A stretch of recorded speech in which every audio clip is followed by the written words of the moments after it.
São 10 horas 15 minutos. Vamos falar aqui sobre as aglomerações, as fiscalizações desses encontros indevidos, festas clandestinas, muita gente sem máscara. A gente viu o que aconteceu no fim de semana, não é? E todo fim de semana tem sido assim. Sempre às segundas-feiras a gente traz um balanço, infelizmente aqui, de operações que resultaram no fechamento de casas noturnas que estavam funcionando sem que devessem estar funcionando, de blitz preparada pela polícia, né? Gente sendo flagrada, gente sendo levada para a delegacia, aí assina o termo circunstanciado, depois é liberado, tem a multa, enfim. A gente vai entender um pouco melhor como se dão essas blitz e o que é possível fazer para além do que já vem sendo feito, para a gente conter essas aglomerações, eventualmente punir de maneira mais severa. Será que dá? Essas pessoas que se aglomeram? A gente conversa a partir de agora com o secretário estadual da Justiça e Cidadania de São Paulo, Fernando José da Costa, para falar sobre esse assunto. Bom dia, secretário. Bom dia, Sheila. Bom dia, Ivan. Bom dia, amigos ouvintes da Band News FM. Obrigada por nos atender, secretário. Tem uma força-tarefa envolvendo vários órgãos que vêm realizando essas fiscalizações das aglomerações em São Paulo, de desrespeito às regras sanitárias. Como é que vem sendo feito esse trabalho? O comitê dá conta de monitorar, por exemplo, todas as denúncias?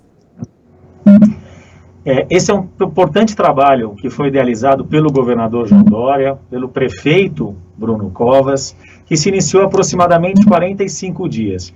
E ali nós temos todas as forças de segurança e de fiscalização unidas no combate à aglomeração, às festas clandestinas e no combate às atividades irregulares.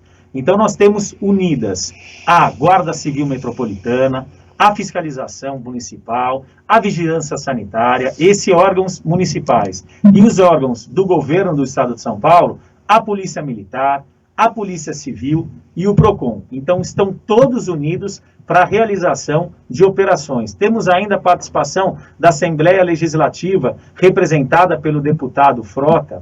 Então é um trabalho em equipe, é um trabalho que vai em determinados locais, em locais pontuais.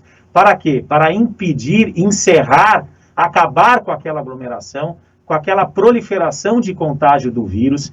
Essa força-tarefa, chamada Comitê de Blitz, que foi criada há aproximadamente 45 dias, ela já resultou em mais de 70 mil ações e resultou em mais de 2.500 autuações.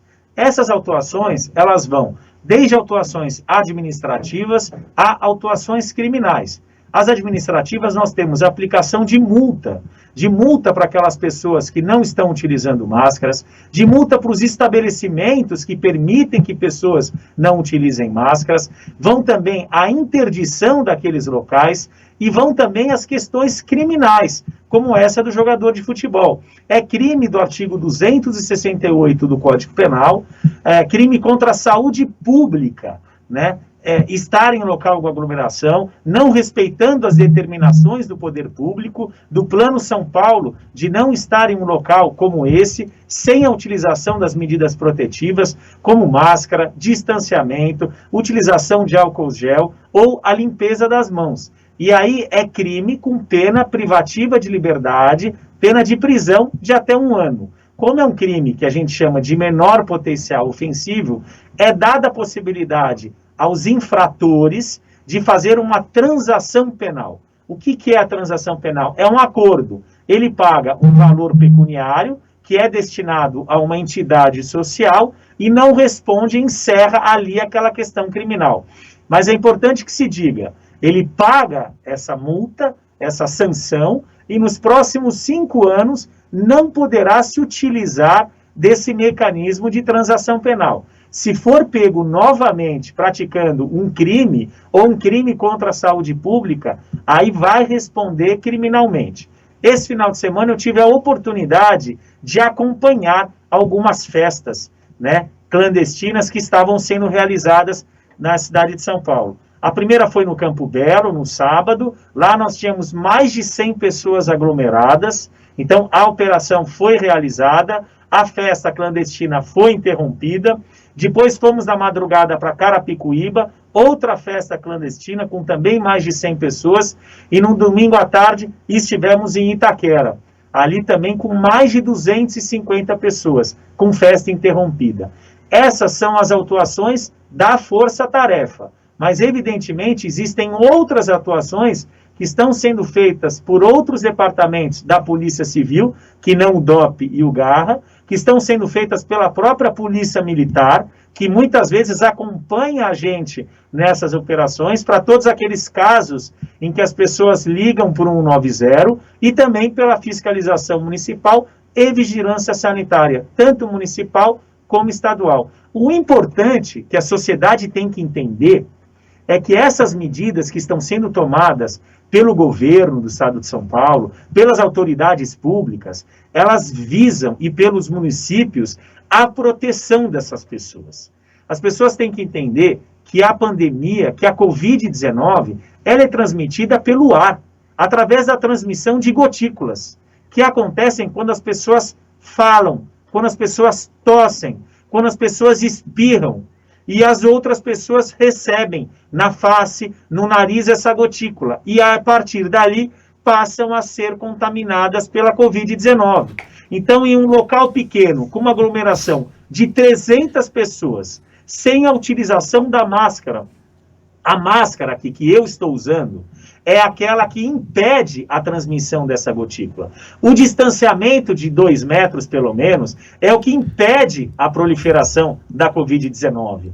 Então, esses locais, inclusive, as pessoas ali, na maioria deles, nos 3 que eu registrei, e em muitos outros que nós acompanhamos, eles ainda fumam aquele narguile, onde é transmitido ali de boca em boca dentro das pessoas. Então, você tem, infelizmente, nesses locais, uma proliferação da Covid-19. Se ali entram 10 pessoas contaminadas, eu posso dizer que saem pelo menos 100.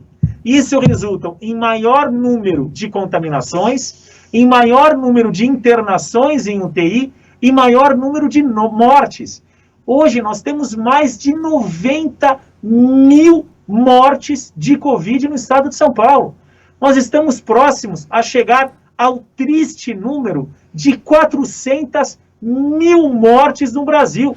E ainda tem pessoas que não respeitam as medidas protetivas, as medidas do Plano São Paulo, as medidas que são reiteradamente ditas e defendidas pelo nosso governador João Dória, que é o maior líder na defesa das vidas da população brasileira, da população residente no estado de São Paulo. Então, não são medidas que visam atrapalhar a economia, atrapalhar a atividade, são medidas que visam proteger a vida dessas pessoas e de tantas outras pessoas que terão contato com essas pessoas. Nós entramos agora, como vocês acabaram de dizer, na fase de transição, na segunda etapa da fase de transição, que vai até o dia 30. Ali, algumas atividades comerciais, alguns locais públicos passaram a ser liberados.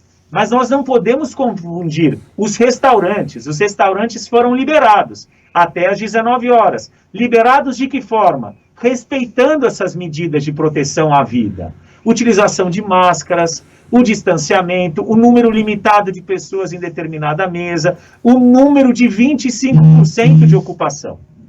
Isso é completamente diferente do que, infelizmente, essa força-tarefa e as autoridades públicas vêm combatendo, que são a aglomeração através dessas festas clandestinas. Então, o restaurante está liberado com as medidas restritivas orientadas pelo Centro de Contingência, orientadas pela Organização Mundial da Saúde, que é completamente diferente de festa clandestina. Secretário. Festa clandestina não está liberada nem depois das 19 horas e nem antes das 19 horas.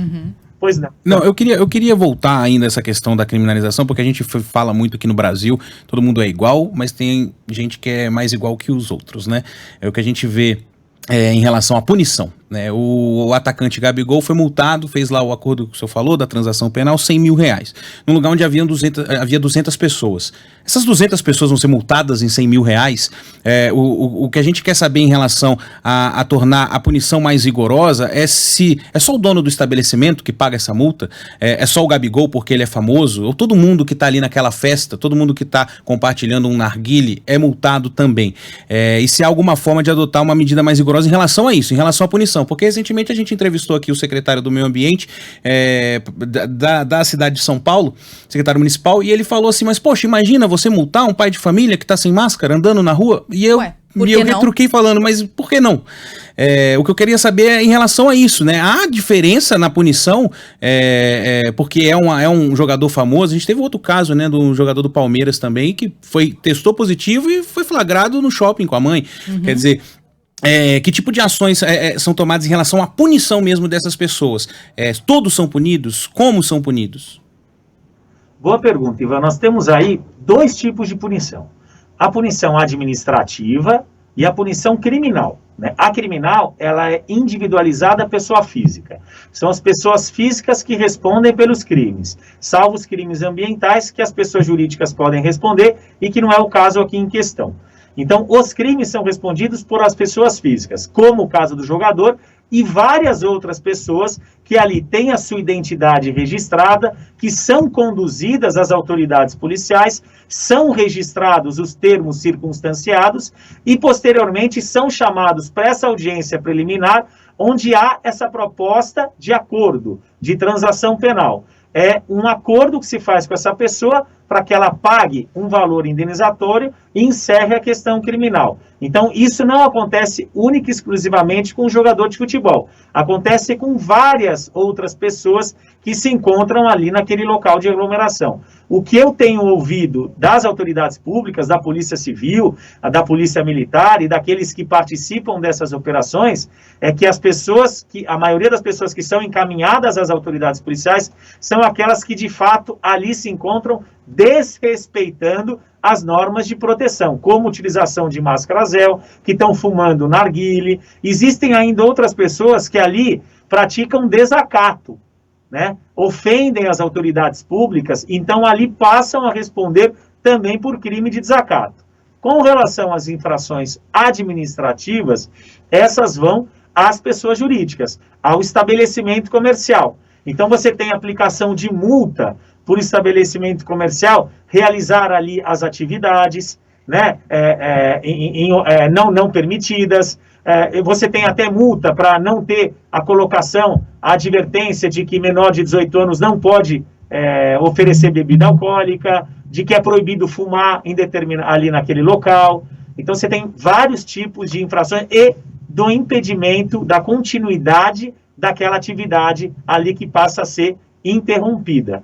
Então ali é a fiscalização municipal que faz esse procedimento e que pode aplicar essas sanções administrativas e as penais. Agora, quando você fala, a lei ela é igual para todos, mas a legislação ela faz algumas distinções. Quando ela fala da transação penal, ela fala que a multa tem que ser aplicada relacionada à situação econômica do infrator. Então, evidentemente, o Poder Judiciário, o Ministério Público, quando ele oferece a possibilidade de transação, para uma pessoa que tem uma condição econômica maior, para que aquela medida seja eficaz, aplica-se uma proposta de transação penal maior. Para aquela pessoa que tem uma situação econômica menor, aplica-se um valor menor, porque ambos terão a mesma eficácia. Para o rico, vai ter que pagar mais, e para a pessoa que tem menos condição econômica, ela vai pagar menos. Mas também vai sentir no bolso a atitude que fez, e também esperamos que aprenda e que não pratique um novo crime, porque se praticar, não terá mais a oportunidade da transação penal. Responderá a um processo criminal e poderá, inclusive, ter pena privativa de liberdade, pena de prisão, de cadeia.